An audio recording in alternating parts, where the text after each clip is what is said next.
Greetings, creatures. Welcome back to this week's episode of On the Spot. I sit down with Quinn and Chris to talk about a new event happening called the Human Canvas. It is super exciting. Amanda sits down with Kilma to talk about the workshop that's happening here at Strange Things Emporium this Sunday. So make sure you stay tuned.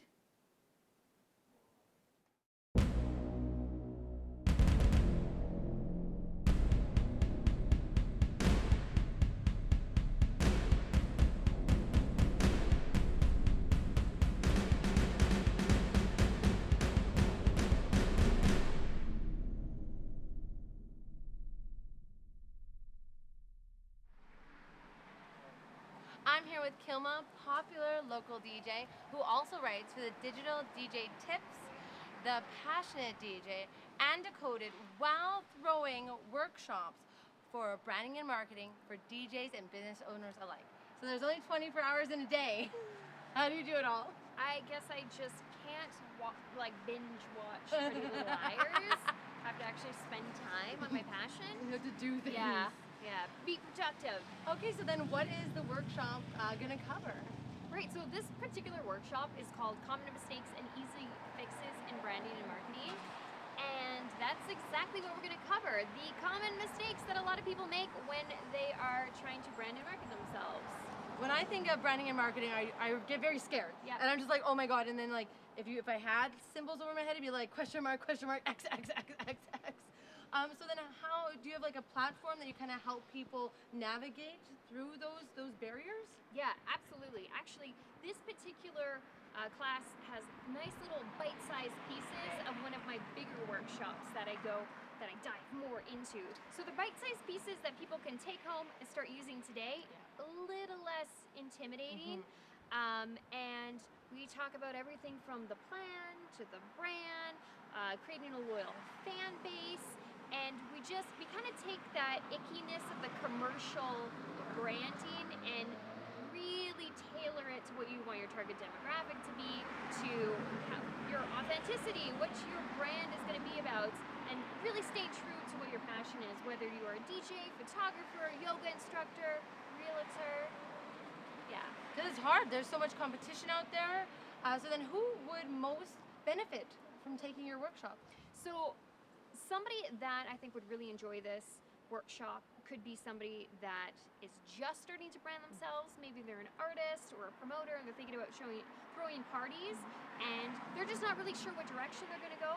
This could also be somebody that has been around for a while. Maybe they're a store owner and they're trying to figure out how to get more people into their store, especially with an ever-changing world of social media. So yeah, it could be for somebody, whether they're brand new or they've been around for a while, but they're kind of starting to feel a little bit stuck and they'd like to continue to learn a little bit more. So DJs, artists, small business owners, they all have similar issues when it comes to marketing and branding. Yeah, absolutely. I would never think that those different professions would have things that cross over when it comes to challenges. Yeah, but they do, because they're brands and we're marketing them, and whether it's a DJ feeling like, okay, how do I get more DJ gigs, or it's a store owner like, how can I bring more people? They're trying to cater to a particular demographic within whatever that brand offers. So they really need to brainstorm and learn about how to get into helping those people into their store. It's like, who's their audience? Yeah, exactly. And we're going to touch on that. And even, I know it sounds crazy because you're thinking like, oh, well, we could like really hammer in on DJs. But when you get a workshop like that where you have a group setting, there's a lot of really cool things that happen. Suddenly you're getting ideas from loads of different business owners, things that you might have not thought about within your own industry that you can actually use for your personal business. And they might have like gone through what someone else is going through and solved it. Yeah. So you can already hear, a success story. Yeah, you could be somebody that's owned a business for quite some time, and then this newbie DJ is like, oh, this is how I figured this out. And that business owner is like, all right, cool. So we're teaching each other. Yeah. Okay, so then let's talk about the scene in Winnipeg and how branding and marketing can help that. So do you think that, or why do you think that some of the local events, either the body count is not high or the event left the attendees feeling like there is something missing. So can you touch on why you think that is happening in our city? Yeah, absolutely. I think that there is most definitely room for everybody, but sometimes we feel like we need to be like our competition when we actually need to be so much different from our competition.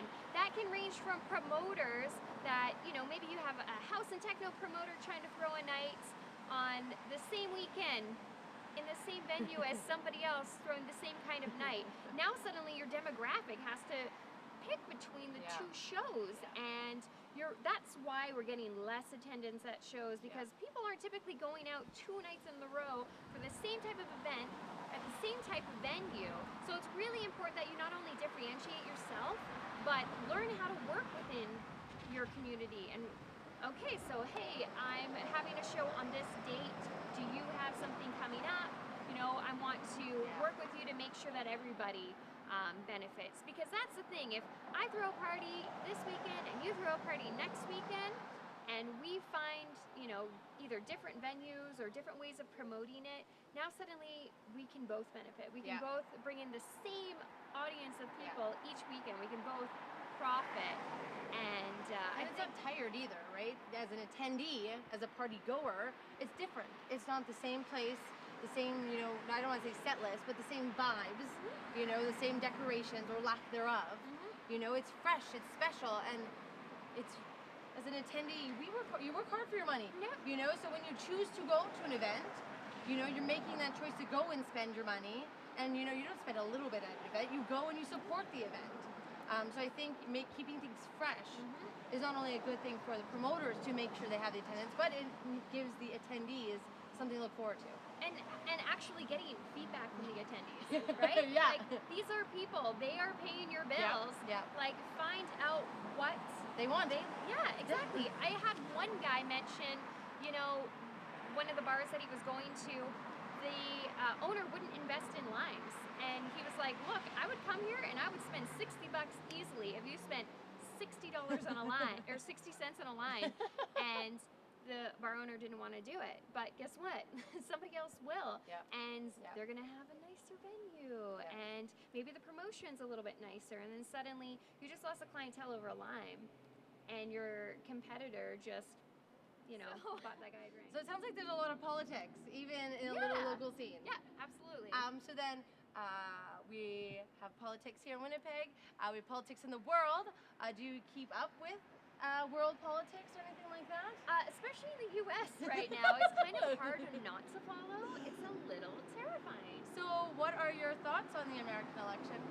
Well, and that's what we're seeing. We're seeing Bernie pick the lesser of two evils, is what a lot of people are saying. And just watching the political race, like, it just seems like there is a lot of corruption. I remember watching videos where people are trying to vote for Bernie, and it's moving down to somebody else.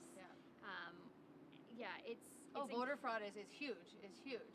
It's incredible. It's terrifying, but I feel like it's very eye-opening for a lot of people. I feel like a lot more people nowadays, especially younger people, are getting more interested in politics and understanding why it's so important that they vote and why it's so important that they stand up for their rights. So while what's going on is quite scary, I think it's also really interesting to see so many people getting unplugged. So wake up. I love it. People are getting unplugged. And well, when you're being blatantly lied to, like when you say, when you're like trying to do something and they're saying no, it's not happening. Or the marches, right? People were marching thousands and thousands of miles because they were having voter fraud and they weren't even allowed to get to the polls, and there was media blackout. Nobody heard about it. Nobody knows about it because they don't want the whole world to know how grave and how bad the situation is. What do you think, how do you think this is going to affect Canada? So, it always depends who's in power, right? Because depending on who's in power and what's going on with our own politics will affect whether our government decides to follow their government. So that is kind of a scary thought. The negative thing that I could really see affecting Canada, and especially artists, is if suddenly we're not allowed to work in the U.S. because traveling artists going over and playing parties, and that would be really sad because we would miss out on like so many fantastic events, like Burning Man. Oh my goodness. Yeah. It- Choice It would be an economical disaster for working Canadian Yeah. artists if things like that happen. And talk about branding. Do you think Mr. Trump Towers thought that he would go from Mr. Trump Towers to potentially the next president of the United States? You know, I always think it's interesting when somebody in power, like for him, he's in marketing. So he knows his target demographic. So if you know that your target demographic is like, just for example, the lowest common denominator, you know how to market to them, right?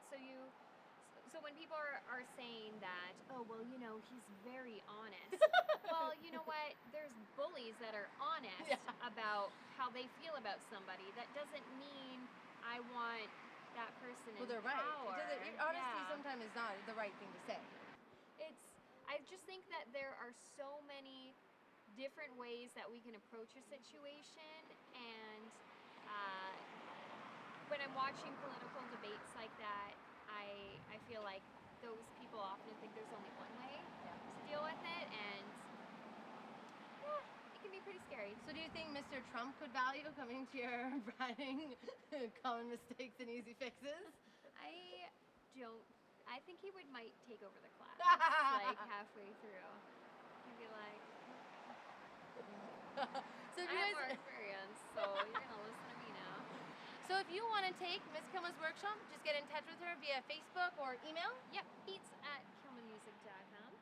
We'll be having it here Sunday, July 31st at 7 p.m. That's at Prosper Street Studio or Strange Things Emporium.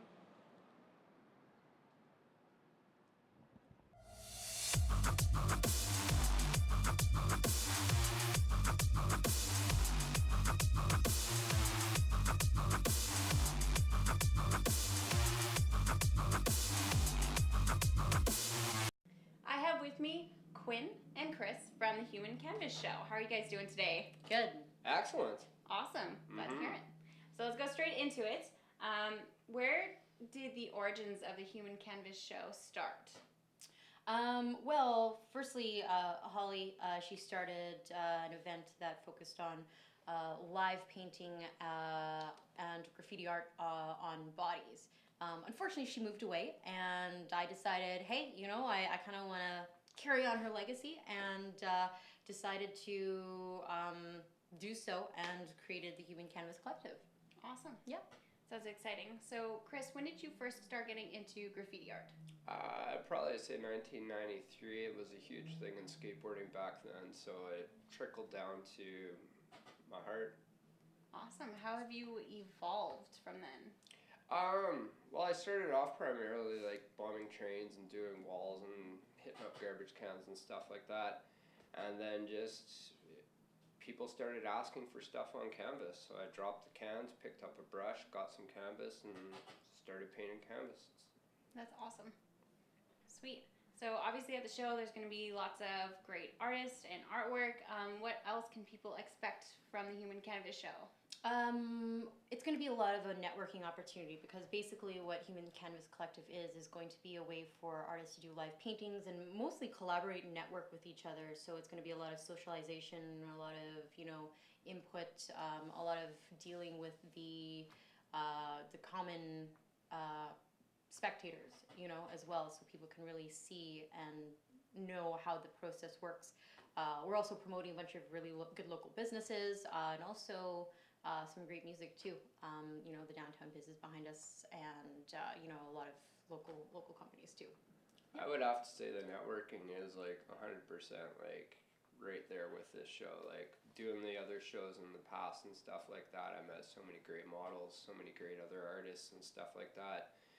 Got chances to showcase my paintings in other places that are not galleries, like she ain't kidding when she says networking's good. You know, and that's what we really necessarily want to do, is that we want to create a really big opportunity for artists in Winnipeg by making sure that everybody meets the right people, and give them all the same opportunities as they would anywhere else where the art scene is a little bit bigger, right? Because this is what I'm here for with Human Canvas Collective, is to make a really, really good, legitimate, solid scene and build community, rather than, you know, having people just work isolated and alone, right?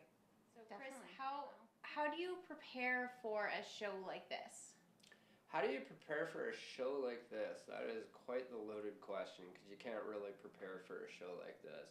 You think you are prepared, but you're not really. Like, when it gets down to it, when it comes to the painting, when it comes to doing the actual art, you have an idea, but it's a different medium.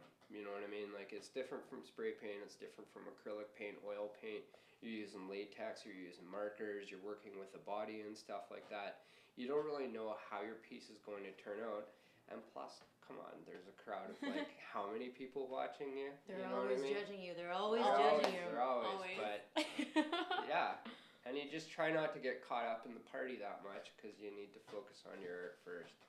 Yeah, I mean, like that's when you finish painting your model, and then you just get like drunk as all hell. But Yeah, then it's balls to the walls. Oh, totally. Oh, totally. Of course, it's the only way to go, right? All these models walking around with your beautiful artwork on you. Oh, totally. Why not? You know, it's really a different way to showcase, you know, talents and just adaptability, and just like, again, just basically showing off what you can do as an artist, you know, which is something that a lot of people don't get to see behind the scenes, because it is a live painting event, right? Yeah. How did this all come together with painting people? How did that start? It was all about Holly. I think all she wanted to see was like some really good butts and some graffiti art, you know? And hey, can you really blame her though? I mean, I also really just appreciate the aspect of, you know, doing the whole live art session without like a competitive aspect behind it too, you know? Again, I've done that too. Yeah, I've done the art battles here in town and stuff like that, where you're out painting in front of 500 people, and then they vote you into the next round if you get to go. Like, yeah. Yeah, we definitely want to achieve like more of a community aspect behind it rather than like a competitive aspect. We are going to have a people's choice, and then we're going to have an artist's choice, you know? So it's a lot of positive reinforcement, but there isn't like necessarily a hardcore battle where you know. Wait, this is a competition? Or the past ones were? Yeah, they were. Oh.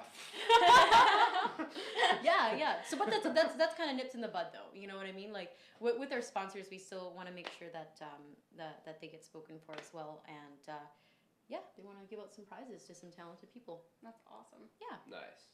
So on the first Friday of every month, the Exchange District opens its doors to the public for free to come and witness all these beautiful art. So how did you decide to be a part of this, the first Fridays that are free? It wasn't really, it just made sense. You know, everybody's already walking around the Exchange District downtown to look at really, really cool art. And we thought, hey, we can kind of squeeze our way in there and just make sure that we're in everybody's path. And also, August 5th is after the first long weekend, and it just makes sense. First Fridays are the bomb. Completely chaotic. They are awesome. Have you been?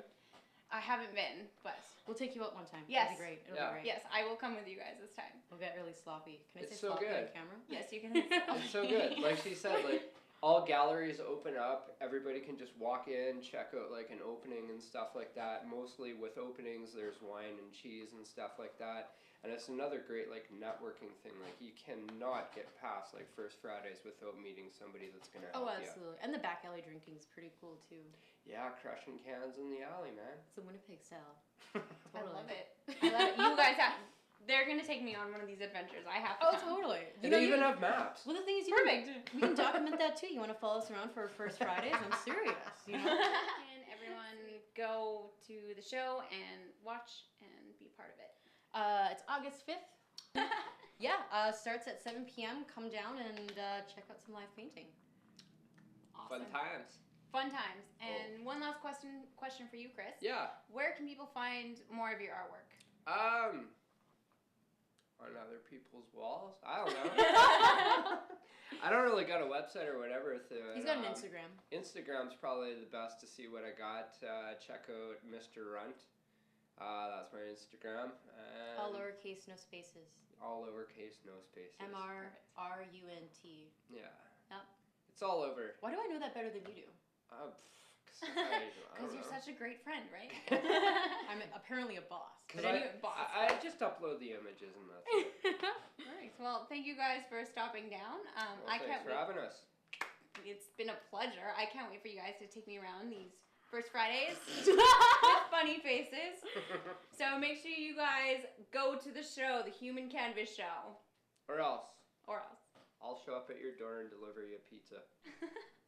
I'm not gonna go if Well, it's gonna be pizza with sardines. I don't.